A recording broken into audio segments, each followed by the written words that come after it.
गुरवे गौरचन्द्राय राधिकाये तदालये कृष्णाय कृष्णभक्ताय तद्भक्ताय नमो नमः। कृपया क्षमतामपराधिजनं कलुषायुतसक्तसुदीननरं सुपथे परिचालय सेवदिनं प्रणमामि च माधवदेवपदम्। तव कृपाकर्ण अमार संबल, तव कृपा बिने नहीं अन्या बल। कृपा कर प्रभु दिया चिद बल, दास तो मां प्रणमाय, दास तो मां प्रणमाय। सर्वप्रथम भगवान के अभिन्न प्रकाश विग्रह संबंध ज्ञान प्रदाता श्री गुरुपाद पद्म पूज्यपाद त्रिदंडी स्वामी अष्टोत्तर सत श्रीमद भक्ति प्रसाद विष्णु गोस्वामी गुरुदेव महाराज के पावन श्री चरण कमलों में असंख्य कोटि दंडवत ज्ञापित करते हुए उनकी अहेतुकी कृपा प्रार्थना करती हूँ। वे अपनी कृपा वर्षण करें जिससे निज कर्ता अभिमान भाव को छोड़कर एकमात्र उनकी वाणी के वाहक के रूप में अपना परिचय दे सकूं। परम गुरुदेव नित्य लीला कृष्ण विष्णुवासी श्रीमद भक्ति दयित माधव गोस्वामी महाराज, परमेष्ठि गुरुदेव जगत गुरु भक्ति सिद्धांत सरस्वती गोस्वामी ठाकुर प्रभुपाद व समस्त गुरु परंपरा जयुक्त हो। तपार्षद श्रीमन नित्यानंद प्रभु श्री गौर हरि वृंदावन बिहारी श्री राधा गोपीनाथ भगवान जयुक्त हो। वे हम सभी पर अपनी कृपा वर्षण करें जिससे भगवान के पवित्र नाम और हरि गुरु वैष्णव सेवा में हम सभी की रुचि उत्पन्न हो सके। सायकालीन कक्षा में हम श्रवण करें श्री वृंदावन दास ठाकुर जी द्वारा संकलित चैतन्य कथा श्री चैतन्य भागवतम। इसके अंत्य खंड को हम श्रवण कर रहे हैं। आदि खंड मध्य खंड दो खंड हम श्रवण कर चुके हैं, ये फाइनल है अंत्य खंड। इसके भी आज षष्ठम अध्याय अध्याय 6 को आज प्रारंभ कर रहे हैं। जय जय गौर चंद्र जय नित्यानंद, जय जय प्रभुर यतेक भक्त वृंद। हे नमते महाप्रभु नित्यानंद चंद्र, सर्वदास सह करे कीर्तन आनंद। गौर चंद्र की जय हो, श्री नित्यानंद की जय हो। प्रभु के जितने भक्त वृंद हैं उन सब की जय हो जय हो। इस प्रकार से महाप्रभु नित्यानंद चंद्र सभी दासों के साथ कीर्तन के आनंद में निमग्न थे। अपने जो पार्षद है उनके साथ अलग अलग स्थानों पर जाते, अलग अलग भक्तों के पास और अलग अलग स्थानों पर लोगों को इस प्रेम रूपी जो बाढ़ है, नाम प्रेम रूपी, इसमें बहाते और आनंद में निमग्न है। वृंदावन मध्य येन करिलेन लीला, से मत नित्यानंद स्वरूपेर खेला। अकैतव रूपे सर्वा जगतेर प्रति, लौ यायेन श्री कृष्ण चैतन्य रतिमति। संगे पारिषद गण परम उद्दाम, सर्वनवद्वीपे भ्रमे महाज्योतिर्धाम। वृंदावन में किए गए लीला विलास की भांति ही नित्यानंद स्वरूप क्रीड़ा कर रहे थे।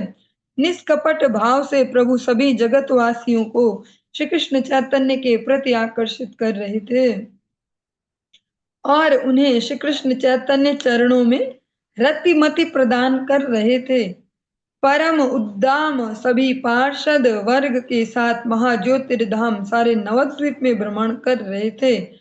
नित्यानंद प्रभु गुरु तत्व हैं, पर वे सब की जो रतिमति भगवत चरणों में उनको नियोजित कर रहे थे। आजकल के सो कॉल्ड गुरु जैसे नहीं थे वे कि हम ही भगवान है और हम ही सब कुछ करेंगे, तुम्हारा हमें ही भजो और कोई नहीं है। वे भगवान के चरणों में उनकी रतिमति उत्पन्न करवा रहे थे और यही हम श्रवण करते हैं गुरुजनों से। वास्तविक साधु वही है, वास्तविक गुरु वही है जो जीवात्मा का कनेक्शन भगवान से जोड़ दे।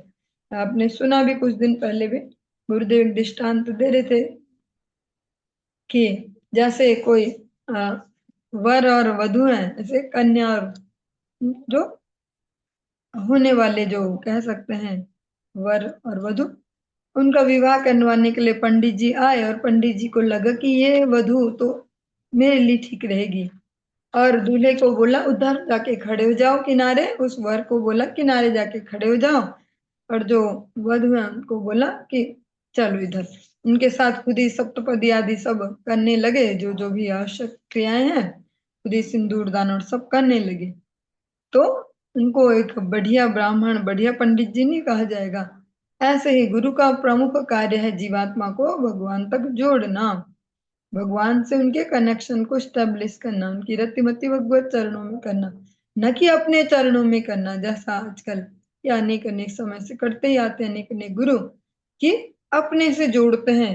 इसीलिए सभी लोग बोलते हैं कि हाँ हमारे वो गुरु, हमारे वो, और बस उन्हें भगवान की भी आवश्यकता नहीं, देवी देवताओं की भी नहीं आवश्यकता।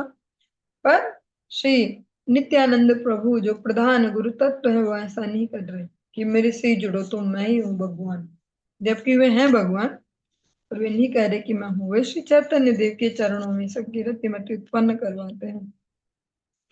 अलंकार मालाया पूर्णित कलेवार, कर्पूर तांबूल शोभे सुरंग आधार, देखी राम नित्यानंद प्रभुर विलास, के हो सुख पाय कारो न जन्मे विश्वास। अलंकारों और मालाओं से प्रभु का श्री अंग पूरित था, सुंदर सुरंग अधर युक्त प्रभु कर्पूर और तांबूल को सेवन कर रहे थे। अभिन्न बलराम नित्यानंद प्रभु का लीला विलास देखकर किसी को तो सुख मिल रहा था, पर किसी किसी को विश्वास ही नहीं हो पा रहा था। से नवद्वीपे एक आछेन ब्राह्मण, ये जो हम अध्याय श्रवण कर रहे हैं इसमें एक और ब्राह्मण देवता की कथा है। इससे पहले वाले में भी एक ब्राह्मण देवता की कथा थी, इसमें भी है कि जिनको नित्यानंद प्रभु का जो बाहर से जो आचरण है, इतने बढ़िया कपड़े पहनते हैं, ऐसा खाते हैं, ऐसे रहते हैं, उससे उनको शंका हो गई कि ये कैसे है भैया, ऐसा कैसे रहते हैं ये। से नवद्वीपे एक आछेन ब्राह्मण, चैतन्य संगे तान पूर्व अध्ययन, नित्यानंद स्वरूपेर देखिया विलास, चित्ते किछु तान जन्मी आछे अविश्वास। चैतन्य चंद्र ते तार बड़ दृढ़ भक्ति, नित्यानंद स्वरूपेर ना जाने न शक्ति। दैव से ब्राह्मण गैलेन नीला चले, तथाई आछेन कत दिन कुतूहले। प्रतिदिन आए विप्र श्री चैतन्य स्थाने, ब्रह्म विश्वास तान प्रभुर चरण। उस नवद्वीप में एक ब्राह्मण थे, उन्होंने पूर्व में श्री चैतन्य देव के साथ अध्ययन किया था, जब विद्यार्थी वाली जो लीला चल रही थी उस समय। नित्यानंद स्वरूप का लीला विलास देखकर उनके मन में कुछ अविश्वास उत्पन्न हुआ, उनको देख के कि इनके तो अलग ही मजे हैं, ऐसा हमारी भाषा में कह दी। चैतन्य चंद्र में उनकी बड़ी दृढ़ भक्ति थी, परंतु वे नित्यानंद स्वरूप की शक्ति को नहीं जानते थे। दैव से वे ब्राह्मण नीलाचल गए और वहीं आनंद के साथ रहने लगे। श्री चैतन्य के निकट ब्राह्मण नित्य प्रति हर दिन जाया करते थे। प्रभु के चरणों में उनका परम विश्वास था, पर नित्यानंद के प्रति अविश्वास मन उत्पन्न हो गया था। दैव एक दिन से ही ब्राह्मण निवृत्ते, चित्ते इच्छा करी लेन किछु जिज्ञासिते। विप्र बले प्रभु मोर एक निवेदान, करे मु तुम्हारे स्थाने यदि देहमान। मोरे यदि भृत्य है न ज्ञान था के मने, इहार कारण प्रभु कह श्री वदने। नवद्वीपे गिया नित्यानंद अवधूत, किछु त ना बुझा मुई करे न किरूप। संन्यास आश्रम तान भले सर्वजान, कर्पूर तांबूल से भोजन सर्वक्षाण। धातु द्रव्य परसिते नाही सन्यासी रे, सोना रूपा मुक्ता से ताहर कलेवरे। काषाय कोपीन छाड़ी दिव्य पट्टवास, धरे न चंदन माला सदाई विलास। दंड छाड़ी लौह दंड धरे न वाकेन, शूद्रेर आश्रम से था के न सर्वक्षण। शास्त्र मत मोहि तान ना देखो आचार, एते के मोहार चित्ते संदेह अपार। बड़ लोक बलि तारे बले सर्वजने, तथापि आश्रमाचार न करे न केने। यदि मोरे भृत्य हेन ज्ञान था के मने, कि मर्म इहार प्रभु कह श्री वदने। सुकृति ब्राह्मण प्रश्न कैल शुभ क्षण, आमायाय प्रभु तत्व कहिले न ताने। इसको ध्यान से सुनेंगे, जो ये प्रसंग है ये ब्राह्मण देवता का अच्छे से सुनेंगे, क्योंकि एक तो हो गया केवल ग्रंथों की नॉलेज कि उसमें ये है उसमें ये, हमने यहाँ वो पढ़ा है वो पढ़ा है वो पढ़ा है, और एक हो गया उसको धरातल पे समझ पाना, प्रैक्टिकली उसको समझ पाना, पचा पाना। दैव योग से एक दिन एकांत में उस ब्राह्मण के मन में कुछ जानने की इच्छा हुई, जिज्ञासा करने की इच्छा हुई। ब्राह्मण ने कहा, प्रभु आपके निकट मेरा एक निवेदन है, यदि आप ध्यान दे तो कहूं। यदि आप मुझे भृत्य के रूप में स्वीकार करें, अपना सेवक मुझे समझें, तो हे प्रभु उसी मुख से इसका कारण बताइए। तो फिर जो मैं जानना चाह रहा हूं तो आप मुझे बताना, अगर आपको लगता हो कि मेरी गणना आपके दासों में हो सकती है तो। नवद्वीप में, और यही तरीका है प्रश्न पूछने का, यानी गुरुजन से ऐसे नहीं मुंह उठा के और सीधे बकड़ बकड़। नवद्वीप में जाकर अवधूत नित्यानंद जिस प्रकार का आचरण कर रहे हैं, मैं इसे समझने में बिल्कुल असमर्थ हूँ। सभी कहते हैं कि वे संन्यास आश्रम में स्थित है, सन्यासी हैं, फिर भी हर समय कर्पूर और तांबूल खाते रहते हैं, मतलब पान खाते रहते हैं ऐसे। सन्यासी के लिए धातु निर्मित पदार्थों का स्पर्श करना उचित नहीं है, ऐसा शास्त्रों में तो पढ़ा सुना है। उनके श्रीअंग में सोना चांदी मुक्ता सब कुछ है, कैसे सन्यासी है भैया। काषाय कोपीन छोड़कर दिव्य पट्टवास, जो सन्यासी के लिए पहनने के लिए कि भैया ये सिंपल सिंपल ये वस्त्र जो अति आवश्यक है वो, उनको छोड़ के तो बढ़िया मजेदार बढ़िया बढ़िया कपड़े पहन के घूम रहे, और चंदन माला धारण करके सदैव विलास के आनंद में निरत रहते, मतलब इनके तो बहुत मजे से ठाट बाट, लगता नहीं है देख के कि ये सन्यासी है। दंड त्याग कर, जो लकड़ी का दंड होता है वो त्याग के लौह दंड को क्यों धारण करते हैं। उधर हर समय शूद्रों के घरों में ही रहते हैं, सबसे जो चतुर्वर्ण में लास्ट कैटेगरी, उनके ही घरों में पता नहीं क्यों रहते हैं रात दिन, मतलब वही रहते हैं वही खाते हैं ऐसा। मुझे उनमें शास्त्र सम्मत आचरण दिखाई नहीं देता है। मैंने जितना कुछ पढ़ा है, मैं भी पंडित जी हूँ भैया, ब्राह्मण हूँ, और आपके साथ ही तो पढ़ा था, तो मुझे तो समझ में ही नहीं आ रहा कि कैसे साधु हैं ये, कैसे सन्यासी हैं। अतः मेरे मन में अपार संदेह है। सभी उन्हें बड़े लोग कहते हैं, बड़ा मतलब वे श्रेष्ठ हैं, फिर भी वे आश्रमानुसार आचरण क्यों नहीं करते। क्योंकि भगवत गीता में भगवान श्री कृष्ण ने बोला, यद यदा चरति श्रेष्ठा तत्तद्देवेतरो जना, शायद प्रमाणम कुरुते लोकस्तदनुवर्तते। जिन्हें बड़ा कहते, जिन्हें श्रेष्ठ कहते हैं, वो जैसा जैसा आचरण करते हैं, जो सामान्य जनता है जो, वो उनको ही फॉलो करती है, और जो वो करते हैं उसको ये प्रमाण मानते हैं कि वो भी तो करते हैं ऐसा, वो भी तो करते हैं। तो मुझे तो इनमें कोई आश्रम के अनुसार कोई आचरण नहीं दिखाई दे रहा, संन्यास आश्रम में ऐसे कहते हैं लोग इनको, पर एक भी तो लक्षण नहीं दिखाई दे रहा, न खाने में, न ओढ़ने पहनने में, न ऐसा कुछ रहन सहन में। यदि आप मुझे भृत्य के रूप में स्वीकार करें तो हे प्रभु श्री मुख से इसका मर्म बताइए, मतलब मेरी समझ में तो नहीं आ रहा, आपको समझा सकते हो तो समझा दो मुझे, अगर हम नादास समझो, क्योंकि अगर नहीं समझेंगे तो अपराध बनेगा ना। और ये तरीका भी है, गुरुजनों से पूछ सकते हैं कहीं पे कुछ डाउट लगे, क्योंकि बहुत कुछ चलता है ऐसा, हमें लगेगा ऐसा और कुछ भी। शुभ मुहूर्त में सुकृतिमान ब्राह्मण ने प्रश्न पूछा था, बढ़िया टाइम था वो।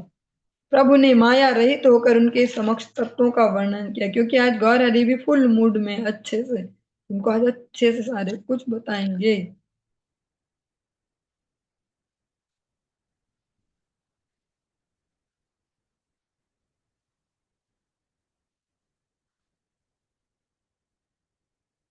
हरि बोल। चलिए, इसका जो तात्पर्य तो बहुत ज्यादा बड़ा हो जाएगा, और पचाने में भी थोड़ा मुश्किल पड़ेगा, तो हम स्किप करते चलेंगे। सुनिया विप्रेर वाक्य श्री गौर सुंदर, हासिया विप्रेर प्रति करिला उत्तर। सुन विप्र महाधिकारी एवा है, तबे तान दोष गुण किछु ना जन्माए। ब्राह्मण का वचन सुनकर श्री गौर सुंदर ने हंसकर ब्राह्मण से कहा, उन्हें तो हंसी आएगी कि कैसी बात कर रहे हैं, वो अपने स्टैंडर्ड से देखेंगे, या कह सकते हैं उनकी जो कह सकते हैं सत्यनिष्ठा या सरलता, सरलता पे भी इनको हंसी आई ऐसे।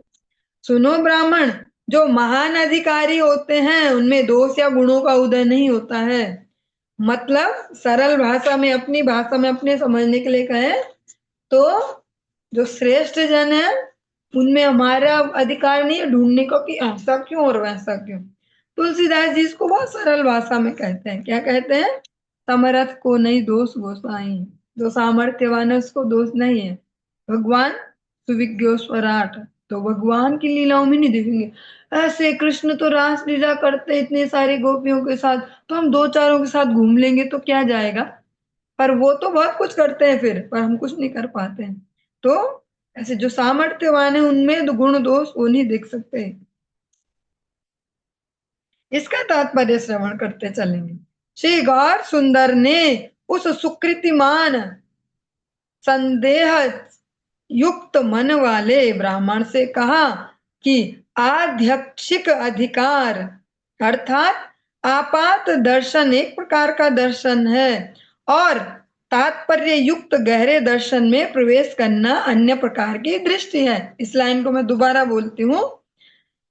श्री गौर सुंदर ने उस सुकृतिमान स्निग्ध जो संदिग्ध चित्त, जो संदेह वाले मन वाले हैं, ब्राह्मण से कहा कि आध्यक्षिक अधिकार अर्थात आपात दर्शन एक प्रकार का दर्शन है और तात्पर्य युक्त गहरे दर्शन में प्रवेश करना अन्य प्रकार की दृष्टि है। जैसे हमने देखा कि भैया ये तो श्रेष्ठ जन है और ये देखो कैसे, मतलब यहाँ पे कोई सा भी ऐसा एग्जाम्पल भी ले सकते हैं कि ये ऐसे, और इनको तो हमने देखा भी ऐसा कुछ खा रहे या कुछ ऐसा। पर एक तो वो क्या प्रथम दृष्टया ऐसा देखा, पर एक है कि उसके पीछे का रीजन जानना, किस वजह से ये सब हुआ वो सब भी जानना। तो ये दो प्रकार का दृष्टिकोण हो गया। क्योंकि सामान्य जगत में बोलते हैं आंखों देखा ना झूठ नहीं होता, पर आंखों देखा भी झूठ होता कई बार। ऐसा ऐसा एक पता नहीं इससे कितना रिलेट करेगा, पर फिर माइंड में आया तो जो इंद्र है, देवराज इंद्र, उनके पुत्र हैं जयंत, वो लक्ष्मण जी को और जानकी जी को देखते एकांत में है और दोनों ही हैं ऐसे। तो एक कौवा बन के या ऊपर से बोलते हैं कि भैया आज की डेट में ऐसा कौन हो सकता है, इतना युवा पुरुष हो और इतनी युवा स्त्री और एकांत भी हो और सब ऐसा भी और मन में कोई विकार ना आए। तब उनको ये जवाब दिया कि भैया वो हो सकते हैं दशरथ नंदन लक्ष्मण और वो हो सकते हैं जनक नंदिनी सीता। तो पहली बार देखने में क्या सीन है और उस सीन के पीछे अंदर क्या है उसको समझना, दोनों में बहुत अंतर है। जो लोग अन्याभिलाष कर्म ज्ञान आदि के आवरणों का परित्याग करके अनुकूल भाव से हर समय कृष्ण का अनुशीलन करते हैं, उन सब के अधिकार में एवं उनसे अलग दूसरे पक्ष के अधिकार में परस्पर भेद वर्तमान है। जो ऐसे कह सकते हैं, अभी आज की डेट में तो इसको कहना भी थोड़ा अजीब सा हो जाएगा क्योंकि अलग अलग जगह फिट कर देंगे हम, चलो इसको छोड़ें। फिर भगवान श्री गौर सुंदर श्रीमद् भागवतम जी से एक प्रमाण देते हैं, क्योंकि तस्मात् शास्त्र प्रमाण, मतलब शास्त्रों से जो तुरंत अगर प्रमाण दिए जाए तो तभी उस बात की सुंदरता रहेगी। केवल हमने गपबाजी से किसी को चुप कराया या कुछ ऐसा, तो उसमें वो बात नहीं है। शास्त्र प्रमाणों से उस बात को एक बल मिलता है। न मय्येकांत भक्तानां गुण दोषोद्भवा गुणाः साधूनां समचित्तानां बुद्धेः परमुपेयुषाम्। जिन सभी के कृष्ण से अलग वस्तुओं के प्रति आसक्ति आदि अनर्थ दूरीभूत हो गए हैं, जो लोग स्थूल लिंग देह दर्शन का अतिक्रमण करके प्रत्येक जीव में आत्म दर्शन करने के कारण तम दृष्टि संपन्न हुए हैं, जो सब प्रकृति के अतीत अधोक्षज परमेश्वर को प्राप्त हुए हैं, ऐसे मुझ में एकांत आसक्त भक्तों को विधि निषेध जनित पाप पुण्य का फल नहीं भोगना पड़ता है। जो ये श्लोक है, ये है एकादश स्कंद का। अगर श्रवण हो आप सभी को तो बहुत ही सुंदर एकादश स्कंद, इतने सारी गहरे गहरे उसमें गुरु ऐसे रहस्य है, बहुत सुंदर है। उसी से ये लिया गया है कि जिनका जो एकांत है वो पवित्र है, वो एकांत भगवत सेवा में संलग्न है या भगवत संबंधी क्रियाकलापों में ही है, उनमें हम अपनी न चर्म चक्षुओं से गड़बड़े ढूंढ ढूंढ के नहीं देख सकते कि वो ऐसा कैसे बोलते हैं, ऐसा कैसे खाते हैं, ऐसा कैसे रहते हैं। ऐसा इसलिए बोला क्योंकि हमारे एकांत पवित्र नहीं हो सकते। किसी भी व्यक्ति को अगर अपना लेवल देखना हो तो अपने एकांत में देखे कि कितना बेचैन रहता है मेरा मन। कोई मिल जाता ना गप मारने वाला, या फोन कहाँ है मेरा, फोन कहाँ है, ऐसा ऐसा, या क्या, एकांत से पता चल जाएगा कि हम कैसे मनोवृत्ति वाले हैं, क्योंकि भीड़ में तो सभी भक्त हो जाते हैं। और इसीलिए नए भक्तों हो चाहे ऐसे जो भी हो, भक्तों को सुझाव भी यही दिया जाता है कि एकांत से बचें। एकांत में मन चंचल रहेगा, भीड़ भाड़ में रहे भक्त, भीड़ भाड़ मतलब दुनियादारी की भीड़ भाड़ नहीं, भक्तों के आसपास रहे, भक्तों के अनुगत्य में, तो बढ़िया रहेगा। मन भगत बन के घूमेगा फिर भक्तों के आसपास, अकेले में फिर अपने वास्तविक स्वरूप में आ जाएगा। पद्म पत्रे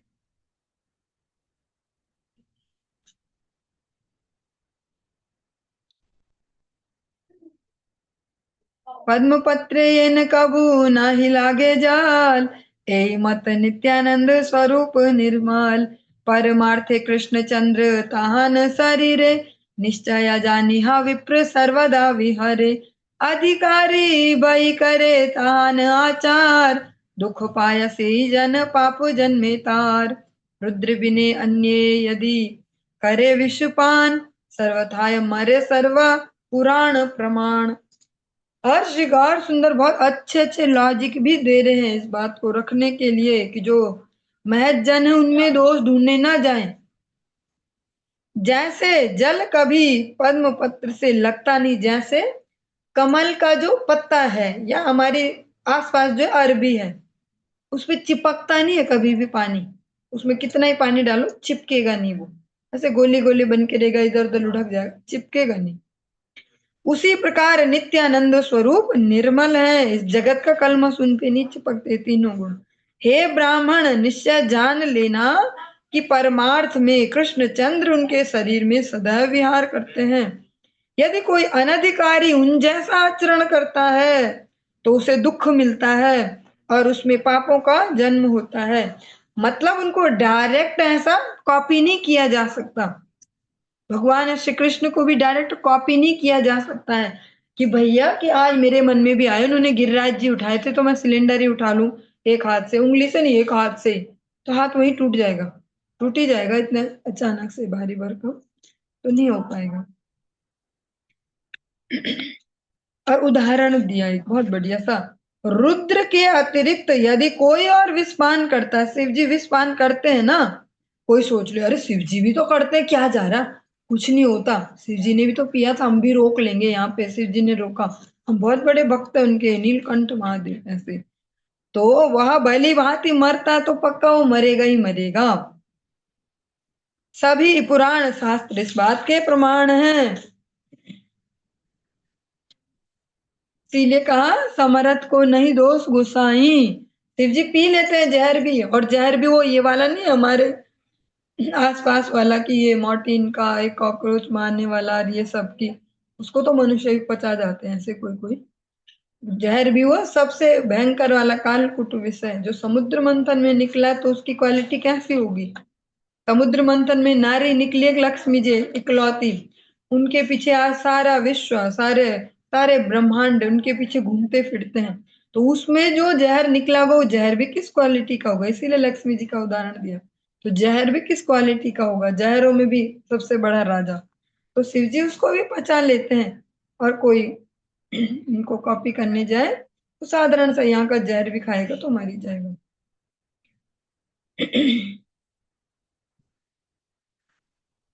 धर्म व्यतिक्रमो दृष्टा ईश्वराणां च साहसं तेजीयसां न दोषाय बह्नेः सर्वभुजो यथा न तत्समाचरे जातु मनसापि अनीश्वरः विनश्यत्याचरन् मौढ्यात् यथा रुद्रोब्धिजं विषम्। हे राजन, ये 10वें स्कंद से लिया गया है। हे राजन, ये सुखदेव गोस्वामी जी कह रहे हैं परीक्षित महाराज जी को, क्योंकि राजन वही है जो श्रवण कर रहे हैं। अग्निदेव सर्वभूक होकर भी जिस प्रकार से दोष भागी नहीं होते हैं, सामर्थ्यवान तेजस्वी पुरुषों में भी उसी प्रकार धर्म मर्यादा लंघन एवं स्त्री संदर्शन आदि दिखाई देने पर भी वे दोषणीय नहीं है। उदाहरण दिया अग्निदेव का। अग्नि में हम बहुत पवित्र वस्तुएं भी डालते हैं, यज्ञ की अग्नि में हम सब डालते हैं, समिधा आदि। अग्नि में हम अपने सबसे गंदे से गंदे कपड़े भी डाल देते हैं, अग्नि उसको भी खा जाती है। पर अग्नि का कुछ खराब नहीं हुआ, न गुण खराब हुए, न पेट खराब हुआ, न दिमाग खराब हुआ, कुछ नहीं हुआ। ऐसे ही तो सामर्थ्यवान जो महज जन है, उनमें कुछ ऐसा लगे कि जो हमारे एंगल से गड़बड़ है, मनुष्यों के लिए जो रूल रेगुलेशन उनके हिसाब से कुछ गड़बड़ है, पर अगर वो हायर स्टैंडर्ड पे है तो हम उनको ऐसे कैटेगराइज करने नहीं जा सकते। ईश्वर के अतिरिक्त इस प्रकार का आचरण कभी कोई मन से भी न करे। रुद्र के अतिरिक्त अन्य कोई समुद्र से उत्थित विषपान करने से जैसे विनाश को प्राप्त होता है, मूढ़तावश यदि कोई ईश्वर की लीलाओं का अनुकरण करता है तो वह भी उसी प्रकार विनष्ट हो जाता है। भगवान को डायरेक्ट कॉपी नहीं कर सकते। कॉपी करने का ज्यादा ही शौक हो तो भगवान श्री राम के आचरण को कर सकते हैं, पर कई स्थानों पर उनका आचरण भी कॉपी नहीं किया जा सकता है कि भैया बिना ऐसे नोक, बिना नोक वाला ऐसे तीर से भी वो मरीज को इतने दूर कैसे फेंकते हैं। हम भी कुछ ट्राई करें तो हमारे बस का नहीं होगा। एते के न जानिया निंदेतान कर्म, निज दोषे से ही दुख पाया जन्म जन्म। गर ही तो करे यदि महाधिकारी, निंदार की दाय तारे हासिले मरी। अतः जाने बिना जो उनके कर्म की निंदा करता है, अभी पता कुछ नहीं है कि क्या रीजन है, किस वजह से ये हो रहा है, इसका क्या तात्पर्य है, और पहले बक बक करने लगे, वही जन्म जन्म में अपने दोष के कारण दुखों को झेलता रहता है। महान अधिकारी यदि निंदा योग्य कुछ करते भी हैं तो उनकी निंदा तो दूर, उनके द्वारा किए हुए कर्म को लेकर उपहास आदि करने से भी विनाश अवश्य संभावी है। मतलब अगर हमें दिख रहा है भैया हमारे लेवल से ऊपर की बात है तो दिमाग चलाए ही ना वापस, बस यही बोल सकते हैं कि ठाकुर जी आप जानो, क्योंकि हम में इतनी बुद्धि नहीं है समझने की। इसका जो तात्पर्य हम श्रवण करते चलेंगे, बहुत ही अति महत्वपूर्ण है। महाभागवत अधिकारी निम्न अधिकारी के लिए ग्रहण योग्य मतलब निंदनीय नहीं है। जो व्यक्ति महाभागवत के कार्यों का उपहास करते हैं उनका सर्वनाश अवश्यंभावी है। वैष्णव गुरु के निकट से श्रीमद् भागवत श्रवण करने पर यह सब बातें सुष्ट रूप से जानी जा सकती हैं। इसमें भी यही सावधानी दी गई कि भागवत पढ़ वैष्णव स्थान है, जो गुरु वैष्णव उनके सन्निधि में जब भागवत जी अध्ययन करेंगे तब ऐसी सूक्ष्म बुद्धि उदित हो पाएगी, वरना वो जैसी है मोटी बुद्धि दुनियादारी की वैसी चलेगी। भागवत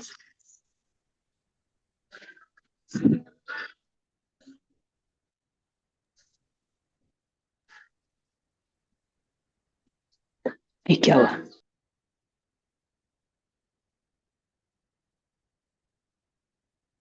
भागवत है ते सब तत्व जानी, ताहो यदि वैष्णव गुरु मुखे सुनी। यह सब तत्व श्रीमद् भागवतम से जाने जा सकते हैं, वह भी तब जब वैष्णव गुरु के श्रीमुख से सुने जाएं। क्योंकि अगर वो गुरु हैं, गुरु पद पर हैं, आचार्य पद पर हैं, तो कोई हमारे जैसे रास्ते चलते व्यक्ति नहीं है कंठी तिलक लगाए, हमारे मतलब में है आप लोग नहीं, तो वो ऐसे नहीं है। तो जब वो आचार्य पद पर है तो वो जानते हैं कि किसका क्या तात्पर्य और कैसे ही सुनाया जाना चाहिए। जब उनसे श्रवण करेंगे तो उनसे वो थिंकिंग प्रोसेस ले पाएंगे कि कैसे सोचना है हमें, कैसे देखना है कोई सीन। चलिए आज की इस चर्चा को हम यहीं पे विश्राम देंगे, इसके आगे का हम कल श्रवण करेंगे। हरे कृष्ण।